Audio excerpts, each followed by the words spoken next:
দেশের বর্তমান অর্থনৈতিক পরিস্থিতিতে সরকারি চাকুরিজীবীদের জন্য একটি বড় পরিবর্তনের আভাস পাওয়া যাচ্ছে। দীর্ঘ প্রতীক্ষার পর নবম পে স্কেল বাস্তবায়নের প্রক্রিয়া শুরু হয়েছে।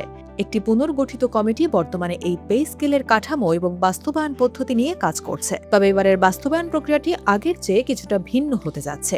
সাধারণত পে স্কেল ঘোষণা হলে মানুষের মনে দুটি প্রশ্ন জাগে: এক, পকেটে কত টাকা বাড়বে, আর দুই, এর ফলে কি নতুন চাকরির সুযোগ তৈরি হবে। অর্থনৈতিক চাপের কথা মাথায় রেখে কমিটি একবারে নয় বরং ৩ ধাপে পে স্কেল বাস্তবায়নের সুপারিশ করতে যাচ্ছে। এই পরিকল্পনার মূল লক্ষ্য হল বাজার ব্যবস্থায় হঠাৎ কোনো বড় ধাক্কা না দেওয়া। ২০২৬ থেকে ২৭ অর্থবছর এই প্রক্রিয়া শুরু হওয়ার কথা রয়েছে। প্রথম বছরে মূল বেতনের ৫০% দেওয়ার প্রস্তাব করা হয়েছে। এরপরের ২ অর্থ বছরে বাকি অর্ধেক বেতন এবং বিভিন্ন ধরনের ভাতা কার্যকর করা হবে। অর্থাৎ সরকার চাচ্ছে ধীরে ধীরে অর্থনীতির উপর চাপ কমিয়ে কর্মকর্তাদের সুযোগ সুবিধা বৃদ্ধি করতে। নতুন পে স্কেল বাস্তবায়নের জন্য অর্থ বিভাগ আগামী বাজেটে বিশাল অঙ্কের বরাদ্দের কথা ভাবছে। ধারণা করা হচ্ছে বেতন ভাতা ও পেনশন খাতে অতিরিক্ত ৩৫ থেকে ৪০ হাজার কোটি টাকা প্রয়োজন হবে। এটি একটি বিশাল অঙ্ক যা দেশের জাতীয় বাজেটে বড় ধরনের প্রভাব ফেলবে।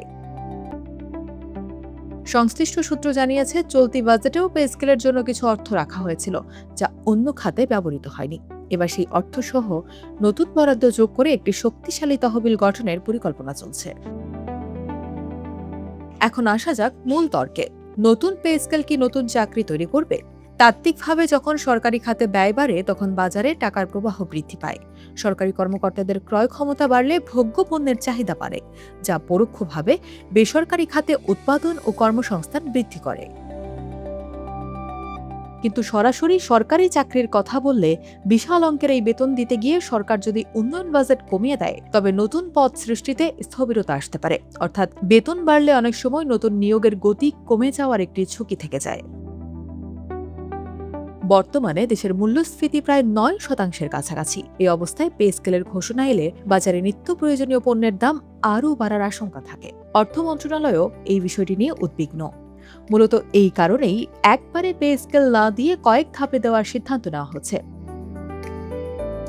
যদি দ্রব্যমূল্য নিয়ন্ত্রণ করা না যায় তবে বেতন বাড়ার সুফল সাধারণ মানুষ বা বেকার যুবকরা ভোগ করতে পারবে না, বরং মুদ্রাস্ফীতির চাপে সাধারণ মানুষের জীবনযাত্রা আরও কঠিন হয়ে পড়তে পারে।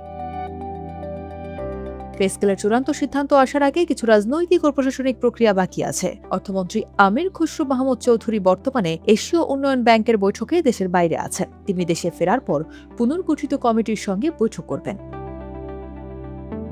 সবচেয়ে গুরুত্বপূর্ণ বিষয় হল এই পে স্কেল নিয়ে প্রধানমন্ত্রী তারেক রহমানের সঙ্গে চূড়ান্ত আলোচনা হবে। সরকারের উচ্চ পর্যায় থেকে সবুজ সংকেত পাওয়ার পরই এটি আনুষ্ঠানিকভাবে ঘোষণা করা হবে।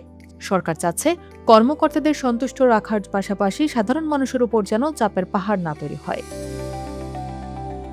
নতুন পে স্কেল কর্মকর্তাদের জন্য আশীর্বাদ হলেও বেকার যুবকদের জন্য এটি কতটা ফলপ্রসূ হবে তা নির্ভর করবে সরকারের ভবিষ্যৎ নিয়োগ নীতির উপর। যদি বেতন বৃদ্ধির পাশাপাশি শূন্য পদগুলো দ্রুত পূরণ করা হয় তবেই এটি কর্মসংস্থান সৃষ্টিতে প্রকৃত ভূমিকা রাখবে।